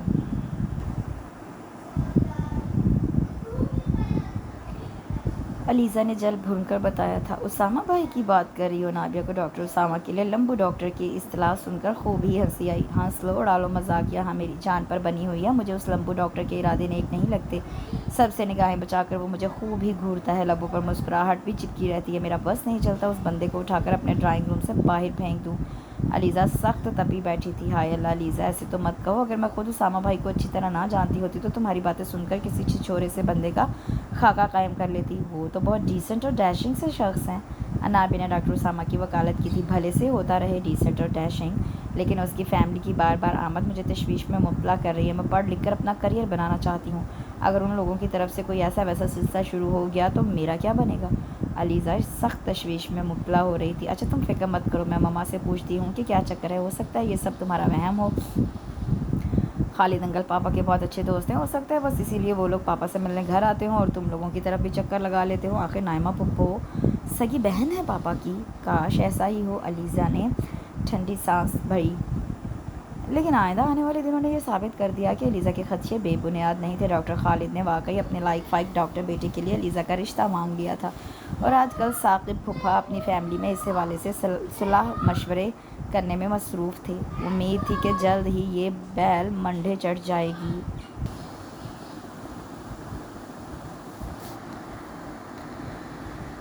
رات کافی دیر تک بھی جب بستر پر کورٹیں بدلنے کے باوجود نیند مہربان نہ ہوئی تو وہ اٹھ بیٹھی۔ آج شام کو ہی دادا جان کی اسٹڈی سے الطاف فاطمہ کا ناول اٹھا لائی تھی۔ اب اسی کی ورک گردانی شروع کر دی۔ اتنے میں سائڈ ٹیبل پر دھرا موبائل گنگنایا تھا۔ اس نے موبائل اٹھایا۔ اسکرین پر شہرام کالنگ کے الفاظ دیکھ کر اسے حیرت کا جھٹکا لگا تھا۔ یہ اس کے سیل پر آنے والی شہرام کی پہلی کال تھی۔ دھڑکتے دل کے ساتھ اس نے کال ریسیو کی تھی۔ یہ ڈاکٹر اسامہ کا کیا حدود اربا ہے، تم جانتی ہو اسے؟ اس کے سلام کا جواب دے کر شہرام نے پہلا سوال یہی پوچھا تھا۔ انابیہ جانے اس کے لبوں سے کیا سننے کی متمنا تھی۔ اس کے ارمانوں پر اوسی پڑ گئی۔ پاپا کے بہت اچھے دوست ہیں، خالد انکل، اسامہ بھائی انہی کے بیٹے ہیں۔ اس نے مختصراً جواب دیا، یہ تو میں بھی جانتا ہوں۔ تم یہ بتاؤ بندہ کیسا ہے، کیسی آتے ہیں، کیا وہ ہماری علیزہ کو ڈیزرو کرتا ہے؟ شہرام کے پوچھنے پر پھیکی سی مسکراہٹ انابیہ کے لبوں پہ پھیل گئی۔ علیزہ کے لیے شہرام کا اتنا حساس ہونا اس کے گلٹ کو ظاہر کرتا تھا۔ بظاہر اسامہ بھائی کی شخصیت میں کوئی خامی نہیں، پاپا بھی ان کے متعلق ہر طرح کی گارنٹی دینے کو تیار ہیں۔ خالد انکل پاپا کے اتنے اچھے دوست ہیں کہ ان کے گھر یا ان کے بچوں کی کوئی بات پاپا سے چھپی ہوئی نہیں ہو سکتی۔ اس نے شہرام کی تسلی کروائی تھی۔ ٹھیک ہے، بس یہی پوچھنا تھا۔ شہرام نے لائن منقطع کر دی اور وہ کتنی دیر تک بے جان ہاتھوں میں سیل فون لیے بیٹھی رہی۔ تایا جان، دادا جان اور ثاقب پھپھا کی فیملی کے 2-4 بندے ڈاکٹر اسامہ سے مل کر اس کے حق میں فیصلہ دے چکے تھے۔ خالد انکل کی فیملی کی خواہش پر باضابطہ منگنی کی رسم ادا کی جا رہی تھی۔ انابیہ کے پاس علیزہ کے فون پر فون آ رہے تھے۔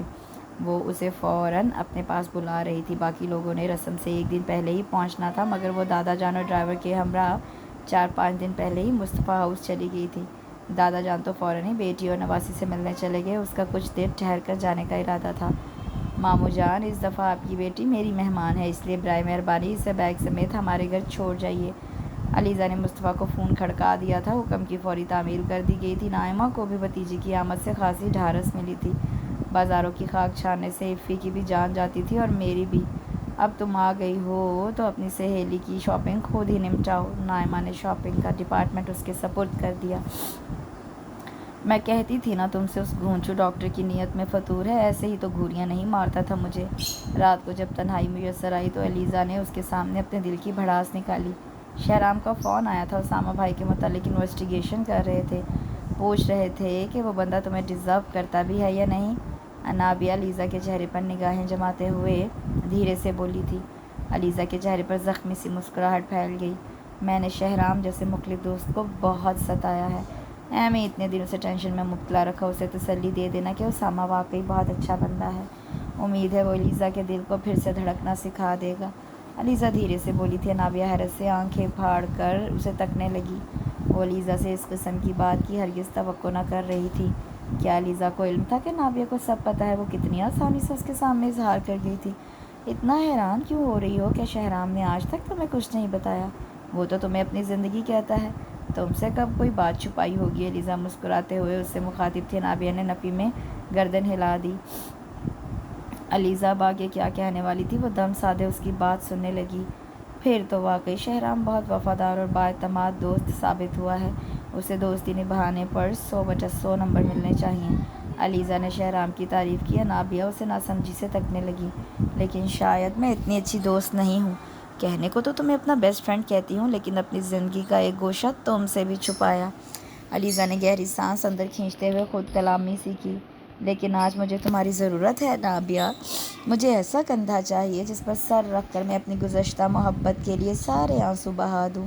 شہرام صحیح کہتا تھا، وہ محبت بچپن کی حماقت کے سوا کچھ نہ تھی، لیکن میرے دل میں اس محبت کی جڑیں بہت دور دور تک پھیل چکی تھی۔ علیزہ کے آنسو گالوں پر بہہ نکلے تھے۔ وہ اس وقت خود اذیتی کی انتہا پر تھی۔ اس کی کھوئی کھوئی باتوں میں ربط نہ تھا، لیکن انابیہ کا رواں رواں اس کی طرف متوجہ تھا۔ شہرام نے بہت بچپن میں کبھی مرتضیٰ ماموں اور میمونہ پھپھو کی باتیں سن لی تھیں۔ وہ باتیں میرے اور شہریار کے مستقبل سے متعلق تھیں۔ میں میمونہ پھپھو کی بھتیجی بھی تھی اور ایک لحاظ سے بھانجی بھی۔ وہ مستقبل میں میرے ساتھ تیسرا رشتہ جوڑنے کی خواہش مند تھی۔ مرتضیٰ ماموں تو خیر میرے پیارے ماموں تھے ہی، بیوی کی بات پر انہیں کیا اعتراض ہونا تھا؟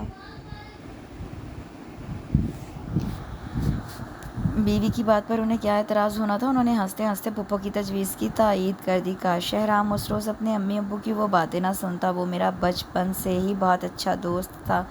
شہریار بھائی اور میرے رشتے کے متعلق ماموں اور پھپھو نے جو بھی باتیں کیں وہ شہرام نے مجھے منوان بتا دیں۔ کچی عمر میں جو خواب آنکھوں میں بس جائیں وہ اتنی آسانی سے انسان کا پیچھا نہیں چھوڑتے۔ یہ جان کر کہ مجھے شہریار کی زندگی کا حصہ بننا ہے، میں شہریار کو چاہنے لگی۔ شہرام بھی اس حوالے سے مجھے خوب ہی چھیڑتا، مگر وہ میری نسبت جلد میچور ہو گیا۔ مصطفیٰ ماموں اور عفیفہ مامی کے حالات زندگی سے آگاہی کے بعد وہ مجھے سمجھانے لگا تھا کہ میں شہریار کے حوالے سے اتنا سیریس نہ ہوں۔ گھر میں یہ قصہ دوبارہ نہیں چھیڑا گیا تھا۔ شہرام کو ڈر تھا کہ اگر یہ رشتہ طے نہ پایا تو میرے دل کو بہت دھچکا لگے گا، اور اس کا خدشہ صحیح ثابت ہوا۔ شہریار نے سبین کو جیون ساتھی کے طور پر منتخب کر لیا اور میں خالی ہاتھ رہ گئی۔ علیزہ کے رونے کی شدت میں اضافہ ہو گیا۔ نابیہ کا چہرہ لٹھے کی مانند سفید ہو رہا تھا۔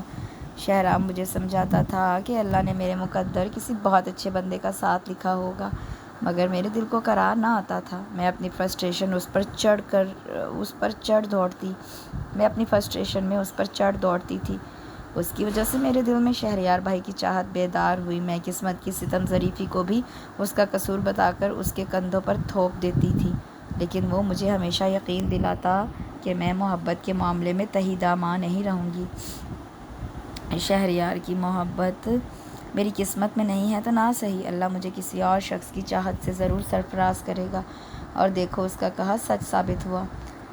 علیزہ کی بھیگی آنکھیں مسکرائی تھی۔ تم لوگوں کے لان میں ڈاکٹر صاحب سے ایک حادثاتی ٹکر ہو گئی اور وہ کہتے ہیں کہ اس ٹکراؤ کے نتیجے میں ان کے دل کے ساتھ ہاتھ ہو گیا۔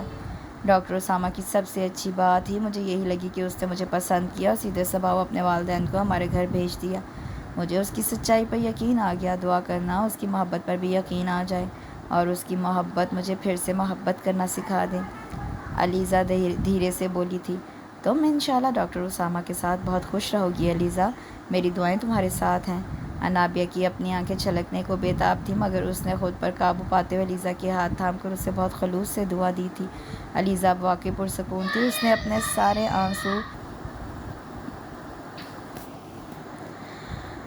سارے آنسو انابیہ کے کندھے پر سر رکھ کر بہا لیے تھے۔ اب انابیہ علیزہ کے سونے کی منتظر تھی۔ ابھی اسے بھی اپنی بے وقوفیوں اور حماقتوں پر جی بھر کر آنسو بہانے تھے، لیکن وہ یہ آنسو کسی اور کے سامنے نہ بہانا چاہتی تھی، کم از کم علیزہ کے سامنے تو بالکل نہیں۔ منگنی علیزہ کی ہو رہی تھی اور تیاری پر سارے ارمان انابیہ نکال رہی تھی۔ تازہ ترین اطلاع یہ تھی کہ شہرام منگنی کا فنکشن اٹینڈ کرنے پہنچ رہا ہے۔ وہ بائی ایئر آ رہا تھا۔ انابیہ کا رواں رواں اس کا منتظر تھا۔ قدرت نے کتنے پیارے شخص کو اس کا ہمسفر بنایا تھا اور وہ کتنے عرصے سے اس پیارے شخص کے پیار کی توہین کرتی آ رہی تھی۔ وہ کتنا وسیع القلب اور اعلیٰ ظرف تھا۔ اس کی بدتمیزیاں نظر انداز کر کے مسلسل اسے اپنی چاہت کا یقین دلانے میں مصروف رہا۔ کتنا غلط سمجھتی رہی وہ اسے، اس کے بارے میں کیسے کیسے اندازے اور قیافے لگائے، چند ادھوری باتوں کا غلط مفہوم اخذ کر کے اس کس قدر حماقت کا ثبوت دیا، اور اب وہ کس منہ سے اپنی حماقتوں کا اعتراف کرے گی۔ وہ بہت اچھا سا تیار ہونا چاہتی تھی علیزہ کی منگنی کے لیے نہیں، بلکہ اپنے محبوب اور اپنے شوہر کے سواگت کے لیے۔ اس کی نگاہیں بے تابی سے شہرام کو کھوج رہی تھیں، اور پھر وہ آ گیا تھا، لیکن آج وہ ہمیشہ کی طرح فریش نہ لگ رہا تھا۔ وہ بہت تھکا تھکا اور نڈھال سا لگ رہا تھا۔ انابیہ منتظر رہی کہ اسے دیکھ کر شہرام کی نگاہوں میں ستائش ابھرے گی۔ وہ جانے یہ کیوں بھول گئی کہ اس نے شہرام کو کوئی ایسا حق دیا ہی کب تھا۔ وہ اس سے ملا ضرور تھا، سلام دعا ہوئی تھی، مگر حال احوال بھی دریافت کیا اور بس۔ انابیہ کی ذات کے لیے اس کا یہ احسان ہی بہت بڑا تھا۔ وہ گھر والوں کے سامنے اس کی ذات کا بھرم قائم رکھتا تھا۔ اس نے علیزہ اور اسامہ کو جو گفٹس دیے ان پر مسٹر اینڈ مسز شہرام لکھا تھا۔ انابیہ کی پلکیں بھیگیں۔ وہ خود کتنی ill mannered تھی، اپنی ہی سوچوں کے تانے بانے میں گم۔ یہ خیال تک نہ آیا کہ اس موقع پر علیزہ اور اسامہ کو کوئی گفٹ بھی دینا چاہیے۔ اپنے کلچرڈ میاں پر اسے اس وقت بہت پیار آیا تھا۔ فنکشن بھرپور رہا تھا۔ ڈنر کے بعد مہمان رخصت ہونے لگے تو انابیہ کی متلاشی نگاہوں نے شہرام کو ڈھونڈنا چاہا۔ وہ اسے بہت دیر سے نظر نہ آیا تھا، اور جب گرد و پیش میں وہ اسے کہیں تلاش نہ کر پائی تو اس نے شہریار بھائی سے شہرام کی بابت استفسار کیا۔ وہ تو چلا گیا، تمہیں نہیں پتہ؟ شہریار بھائی الٹا حیران ہوئے تھے۔ چلے گئے پر کہاں؟ انابیہ کی آنکھوں میں پانی تیرنے لگا۔ اتفاق سے لاہور واپسی کی فلائٹ مل گئی۔ کل اس کی بہت امپورٹنٹ میٹنگ ہے نا؟ لیکن وہ کیا تمہیں نہیں بتا کر گیا؟ شہریار بھائی حیران ہو کر پوچھ رہے تھے۔ بتایا تھا، میں نے سمجھا مذاق کر رہے ہیں۔ انابیہ نے پلکیں چھپک کر آنسو روکے۔ میں فون کر کے کان کھینچوں گا اس کے، تم فکر ہی نہ کرو۔ شہریار بھائی نے اسے تسلی دی۔ وہ آنسو پینے کی کوشش کرتے ہوئے محض سر ہی ہلا پائی تھی۔ اگلے ویکنڈ تک اس نے شہرام کا شدت سے انتظار کیا تھا، مگر انتظار ہی رہا۔ مجھے لاہور جانا ہے تایا جان۔ اتوار کے دن جب پوری فیملی دوپہر کے کھانے پر اکٹھی تھی، اس نے مرتضیٰ کو مخاطب کیا۔ ہاں بیٹا، اس بار شہرام آئے گا تو ہم نے تمہیں اس کے ساتھ ہی بھیجنا ہے۔ میں نے اور تمہاری تائی جان نے فیصلہ کر لیا ہے۔ مجھے کل ہی جانا ہے، وہ دھیرے سے بولی تھی۔ آنسوؤں کا گولا حلق میں اٹکا تھا۔ کل؟ مگر بیٹا، میمونہ نے جب سے اسے دیکھا پھر کچھ سمجھانا چاہا۔ ہم دونوں کی بہت سخت لڑائی ہو گئی ہے، وہ مجھ سے سخت خفا ہو کر گئے ہیں، مجھے انہیں منانے جانا ہے۔ وہ بتاتے رو پڑی تھی۔ دسترخوان کے گرد بیٹھے لوگوں کے چہروں پر مسکراہٹ پھیل گئی۔ اس کی یہ مجال کہ وہ تم سے لڑائی کرے؟ ذرا آنے دو اسے، خوب کان کھینچوں گا اس کے۔ مرتضیٰ نے اسے تسلی دی۔ اس کے گھر کے لوگ اس کے میاں کے کان کھینچنے کے در پر ہی رہتے تھے۔ انابیہ کو مزید رونا آ گیا۔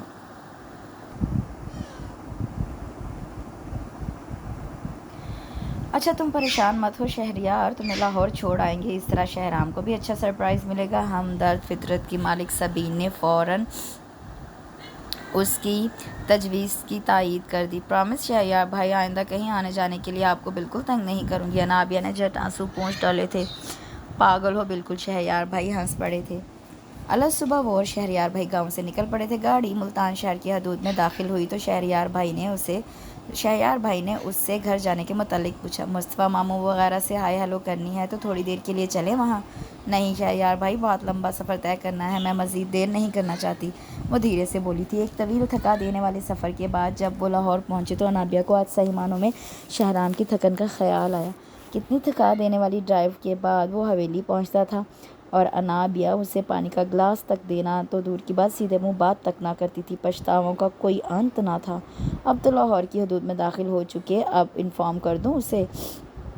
شہریار نے مسکراتے ہوئے پوچھا۔ اگر ہم سیدھے اپارٹمنٹ چلیں تو؟ انابیہ نے دھیرے سے پوچھا۔ گھر لاکڈ ہوگا، چابی شہرام کے پاس ہوگی اور شہرام ابھی تک آفس میں ہوگا۔ شہریار بھائی نے صورتحال واضح کی۔ بس پھر پہلے ان کے آفس چلیں، چابی لے کر گھر چلیں گے، انابیہ نے فوراً فیصلہ کیا۔ شہریار بھائی نے مسکراتے ہوئے اس بات میں سر ہلایا۔ آدھے گھنٹے کی مزید ڈرائیو کے بعد وہ اس کے آفس پہنچ چکے تھے۔ شہریار بھائی نے شہرام کو کال ملائی۔ ہم تمہارے آفس کے نیچے پارکنگ میں موجود ہیں، نیچے آ رہے ہو یا ہم اوپر آ جائیں؟ ہمیں تمہارے اپارٹمنٹ کی چابی درکار ہے، شہریار بھائی متبسم لہجے میں چھوٹے بھائی سے پوچھ رہے تھے۔ یہ ساری سچویشن انہیں بھی مزہ دے رہی تھی۔ ہم کا مطلب ہم؟ دوسری جانب سے کچھ استفسار کیا گیا تو شہریار بھائی مسکرا کر بولے تھے۔ ابے یار مذاق نہیں کر رہا، میں انابیہ کو لے کر آیا ہوں، سخت تھکے ہوئے ہیں، فٹافٹ چابی لے کر آؤ نیچے۔ شہریار بھائی نے آرڈر دے کر کال ڈسکنیکٹ کر دی۔ ابھی دیکھنا سر کے بل چلتے ہوئے آئیں گے سرکار تمہارے۔ وہ اب انابیہ کو چھیڑ رہے تھے۔ انابیہ جھیم کر ہنس پڑی۔ 2 منٹ کے اندر وہ واقعی ہامتا کامتا پارکنگ میں موجود تھا۔ شہریار بھائی گاڑی سے اتر کر اس سے گلے ملے تھے۔ وہ بے یقینی سے کبھی شہریار بھائی کو اور کبھی گاڑی کے اندر بیٹھی انابیہ کو دیکھ رہا تھا۔ انابیہ نے اسے فارمل ڈریسنگ میں بہت کم دیکھا تھا، وہ اس وقت اسے حد سے زیادہ ڈیشنگ لگ رہا تھا۔ آنے سے پہلے انفارم تو کر دیتے، وہ ابھی تک ان کی آمد پر بے یقین سا تھا۔ گھر سے کسی نے فون کر کے کچھ نہیں بتایا؟ شہریار بھائی ہنستے ہوئے پوچھ رہے تھے۔ صبح سے سب مجھے باری باری فون کر چکے ہیں، لیکن آپ لوگوں کے آنے کا کسی نے نہیں بتایا، وہ کچھ ناراضی سے گویا ہوا۔ اچھا چابی دو یار، باقی باتیں گھر جا کر ہی ہوں گی۔ شہریار بھائی کے کہنے پر اس نے انہیں چابی تھمائی۔ آپ لوگ چلیں، میں بھی بس تھوڑی دیر تک پہنچتا ہوں، اس نے مخاطب شہریار بھائی کو کیا تھا اور تیکھی نگاہ انابیہ کے چہرے پر ڈالی تھی، اور وہ تو اس پر ایک نگاہ ڈالنے کے بعد اس کی طرف متوجہ ہی نہ ہوئی تھی۔ اب بھی ہینڈ بیگ کی زپ کھولے جانے اس میں سے کیا تلاش کرنے میں مصروف تھی۔ یہ ایک انتہائی پھوڑ شخص کا اپارٹمنٹ تھا، بے ترتیبی اور بد سلیقگی کی کوئی حد نہ تھی۔ ان لوگوں کے گھر پہنچنے کے ٹھیک 25 منٹ بعد شہرام بھی گھر پہنچ چکا تھا اور اب بوکھلائے ہوئے انداز میں گھر کی چیزیں سمیٹ رہا تھا۔ شہریار بھائی لمبی ڈرائیونگ کے بعد تھک چکے تھے اور اب صوفے پر نیم دراز تھے۔ انابیہ سنگل صوفے پر مطمئن انداز میں بیٹھی اپنے شوہر کی پھرتیاں ملاحظہ کر رہی تھی۔ گھر کی چیزیں بعد میں سمیٹ لینا یار، پہلے کچھ کھانے کو لاؤ، بہت بھوک لگی ہے۔ اسے خود سے آداب میزبانی نبھانے کا خیال نہ آیا تو شہریار بھائی کو ہی اس جانب توجہ مبذول کروانی پڑی۔ کیا کھائیں گے؟ شہرام نے بے چارگی سے پوچھا۔ انابیہ سے پوچھا۔ شہریار بھائی نے لمبی سی جمائی لی۔ کیا کھاؤ گی؟ شہرام نے کٹیلے انداز میں اسے مخاطب کیا۔ جو بھی گھر میں پکا ہوگا۔ انابیہ ایک دم مخاطب کیے جانے پر گڑبڑا سی گئی تھی۔ گھر میں نہ کچھ پکا ہوا ہے نہ کچھ پکتا ہے، جو کہو گی بازار سے لا دوں گا، وہ چبا چبا کر بولا۔ شہرام میں سویا نہیں ہوں، بچی کو کیوں ڈانٹ رہے ہو؟ آنکھیں موندے شہریار بھائی شہرام کو ٹوکے بنا نہ رہ پائے۔ شہرام جھنجھلاتا ہوا کھانا لینے چلا گیا۔ کھانے کے بعد انابیہ نے عذرائے مہربانی برتن سمیٹ دیے تھے، لیکن جب یہ برتن کچن میں رکھنے گئی تو کچن کی حالت دیکھ کر سر چکرا گیا۔ پورے گھر میں جو ابتری پھیلی ہوئی تھی کچن میں اس سے ڈبل ابتری تھی۔ ایسے کھڑی کیا انسپیکشن کر رہی ہو؟ یکدم شہرام پیچھے سے آ کر غرایا۔ انابیہ ڈر کر پیچھے ہٹی۔ چائے بنانے کا سوچ رہی تھی، سر میں درد ہو رہا ہے۔ نرم خو سے شہرام کے یہ بگڑے اکھڑے تیور انابیہ کا دل دہلا رہے تھے۔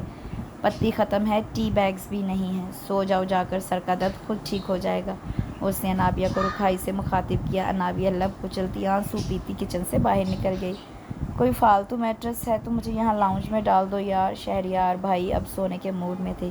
ایک منٹ بھائی، ذرا نیچے مارکیٹ سے چائے کی پتی لے آؤں، پھر آپ کے سونے کا انتظام کرتا ہوں، شہرام کہہ کر پھر گھر سے نکل گیا تھا۔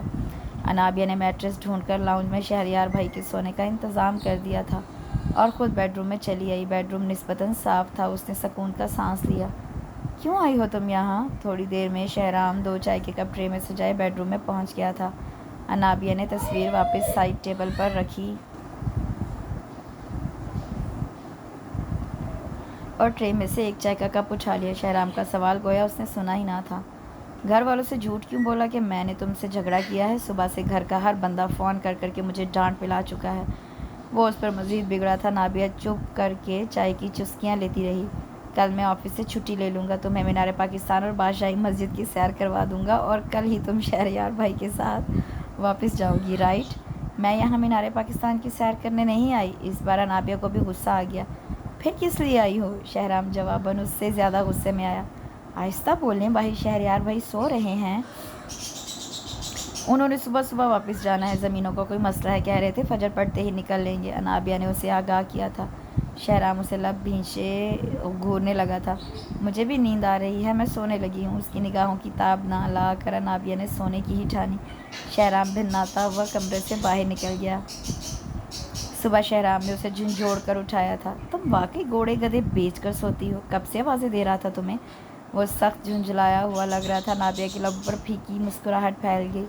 وہ اسے بتا ہی نہ سکی کہ کتنے عرصے بعد رات کو اسے ایسی گہری اور پرسکون نیند آئی ہے۔ میں آفس جا رہا ہوں، ناشتے کا سامان کچن میں رکھا ہے، ناشتہ کر لینا۔ شہرام کے بتانے پر انابیہ نے ذرا چونک کر اس کا جائزہ لیا۔ وہ واقعی آفس جانے کے لیے نک سک سے تیار تھا۔ شہریار بھائی نے ناشتہ کر لیا؟ اس نے پوچھا تھا۔ کل کی بات اور تھی، آج سے وہ واقعی گھر کی ذمہ داریاں نبھانے کا عزم کیے ہوئے تھی۔ شہریار بھائی کو لاہور کی حدود سے نکلے ہوئے بھی گھنٹہ ہو گیا ہوگا، شہرام نے کٹیلے لہجے میں آگاہ کیا۔ شہریار بھائی چلے گئے اور اب آپ بھی آفس جا رہے ہیں؟ ایک لمحے کو انابیہ یہ سوچ کر گھبرا گئی تھی کہ اب اسے گھر میں اکیلا رہنے پڑے گا۔ ظاہر ہے مجھے آفس ہی جانا ہے، اس نے سپاٹ لہجے میں جتایا تھا۔ تو ٹھیک ہے نا، آپ جائیں، دیر کیوں کر رہے ہیں، میں ناشتہ کر لوں گی۔ وہ ایسے اطمینان سے بولی جیسے شہرام اس کے ناشتے کے انتظار میں ہی کھڑا ہے۔ شہرام اسے گھورتا ہوا چلا گیا تھا۔ اس کے جانے کے بعد انابیہ کتنی دیر تک سر پکڑے بیٹھی رہی۔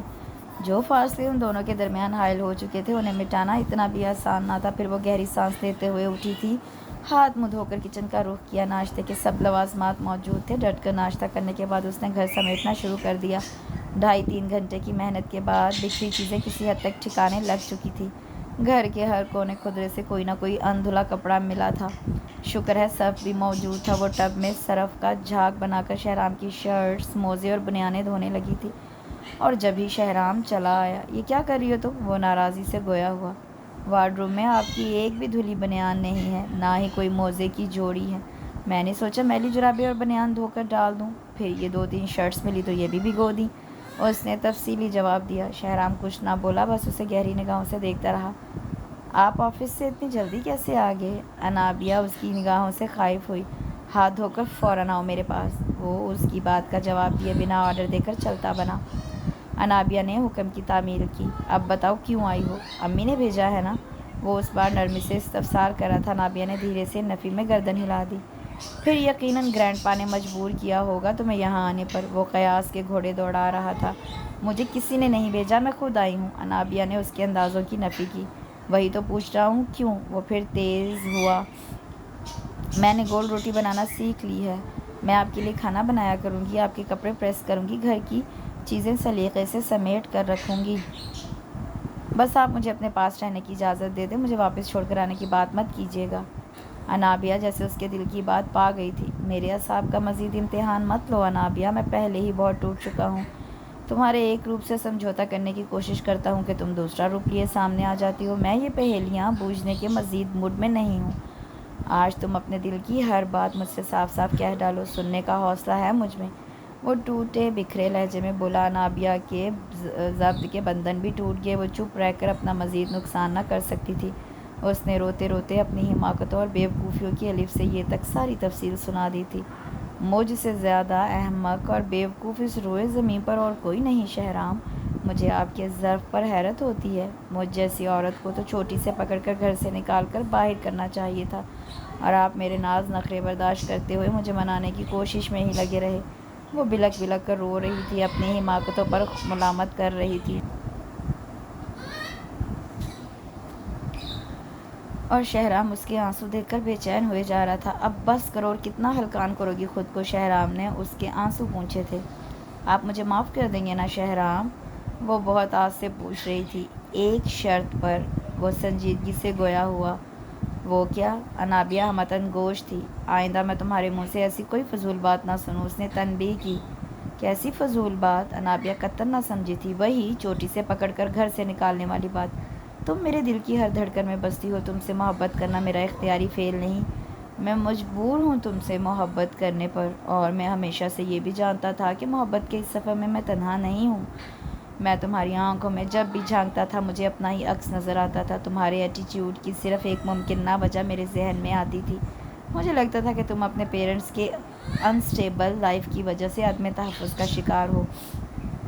مصطفیٰ چاچو نے جوانی میں عفیفہ چچی کو ان کا جائز حق نہ دیا۔ مجھے لگتا تھا کہ تم ہر مرد کو اسی کسوٹی پر پرکھتی ہو۔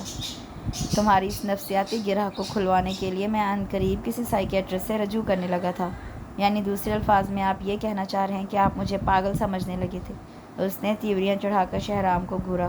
پاگل تو تم نے مجھے بنا رکھا تھا۔ پہلے ہوش اڑاتی تھیں، پھر منہ دھو کر مزے سے سو جاتی تھیں۔ شادی پر میرے ساتھ یہ کیا، ولیمے والی رات پھر یہی ہوا، اور علیزہ کی منگنی پر میں اگلے روز کی چھٹی لے کر آیا تھا۔ لیکن اس روز تم اتنی حسین لگ رہی تھی کہ مجھے خدشہ ستایا کہ اگر میں رات ٹھہر گیا اور منہ دھونے والی پریکٹس جاری رکھی گئی تو میں چاچو کے گھر کوئی بڑا کھڑاک پھیلا دوں گا۔ بس اسی لیے امپورٹنٹ میٹنگ کا بہانہ بنا کر واپسی کی ٹھانی۔ حالانکہ مجھے واپسی کی فلائٹ نہیں مل سکی تھی، بائی روڈ آنا پڑا تھا۔ وہ ہنستے ہوئے بتا رہا تھا۔ میں اس روز سر سے پاؤں تک آپ کے لیے سجی سنوری تھی۔ انابیہ نے اس کے کندھے سے سر ٹکا کر اعتراف کیا۔ اس اظہار پر شہرام فدا ہی ہو گیا۔ تم مجھے ہر روپ میں ہی بہت پیاری لگتی ہو، یقین کرو اس وقت اس سڑے بسے حلیے میں تم کوئی کام کرنے والی ماسی لگ رہی ہو، پھر بھی سیدھا دل میں اتر رہی ہو۔ اب شہرام اسے چھیڑ رہا تھا، لیکن انابیہ شرمندہ ہوتے ہوئے اس سے کچھ پرے ہٹی تھی۔ گھر کی صفائی ستھرائی کے بعد اس کا حلیہ خاصا ملگجا سا ہو رہا تھا۔ چہرے اور بالوں پر بھی گرد کی ہلکی سی تہہ جم گئی تھی۔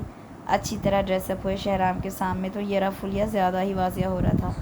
میں منہ دھو کر آتی ہوں، اس نے اٹھنا چاہا۔ خبردار جو اب منہ دھونے کا نام لیا۔ شہرام نے اسے کھینچ کر اپنے سے قریب بٹھایا۔ ابھی آپ کے کپڑے بھی دھونے ہیں، وہ منمنائی۔ پھر کہو گی کھانا بھی بنانا ہے؟ وہ ہولے سے ہنسا۔ بالکل بنانا ہے، اب میں بہت اچھی روٹی بنانا سیکھ گئی ہوں، اس نے ذرا اترا کر بتایا تھا۔ تو گویا اپنے سگڑاپے سے مجھے امپریس کرنا چاہتی ہو؟ وہ اس کے بال چھیڑتے ہوئے بولا۔ جی بالکل، سیانے کہتے ہیں کہ مرد کے دل کا راستہ اس کے معدے سے ہو کر گزرتا ہے۔ میں بھی آپ کو اچھے اچھے کھانے کھلا کر آپ کے دل پر راج کرنا چاہتی ہوں۔ وہ اپنی لانگ ٹرم پلاننگ سے آگاہ کر رہی تھی۔ میرا کیس مختلف ہے زوجہ محترمہ، تمہارے ہاتھ کی جلی ہوئی روٹیاں کھانے کے بعد تم سے میری محبت میں اضافہ ہی ہوا تھا۔ شہرام نے اعتراف کرنے میں آر نہ سمجھا۔ یعنی محبت میں اضافے کے لیے آئندہ بھی آپ کو ویسی روٹیاں کھلانی پڑیں گی؟ وہ معصومیت سے استفسار کر رہی تھی۔ آئندہ ویسی روٹی کھلائی تو پھر پٹو گی بھی مجھ سے، شہرام نے وارننگ دی۔ انابیہ کھلکھلا کر ہنس پڑی تھی۔ شہرام بھی ہنس پڑا۔ زندگی کے اس نئے موڑ کی اس قدر حسین شروعات پر دونوں کا رواں رواں اپنے رب کا شکر گزار تھا۔ اس کے ساتھ اس بہت ہی خوبصورت سے ناول کا میں یہاں اختتام کرتی ہوں۔ باہر میرا جو پیکو ہے، میرا پیرٹ، وہ مما مما کی گردان کیے جا رہا ہے، بولی جا رہا ہے مما مما۔ آپ کو پیچھے بیک گراؤنڈ پہ اس کی آوازیں بھی سنائی دے رہی ہوں گی۔ ڈیورنگ ناول جب میں ریکارڈ کر رہی تھی تو مما مما کی اس نے رٹ لگائی ہوئی تھی۔ تو جناب کل انشاءاللہ ایک نئے ناول کے ساتھ حاضر ہوں گی۔ اپنا بہت سا خیال رکھیں، دعاؤں میں یاد رکھیں، اور کمنٹ سیکشن میں مجھے آپ نے ضرور بتانا ہے کہ آپ کو یہ ناول کیسا لگا۔ مجھے آپ سب کے کمنٹس کا بہت انتظار رہے گا۔ تو چلیے دعا میں یاد رکھیے۔ اللہ حافظ۔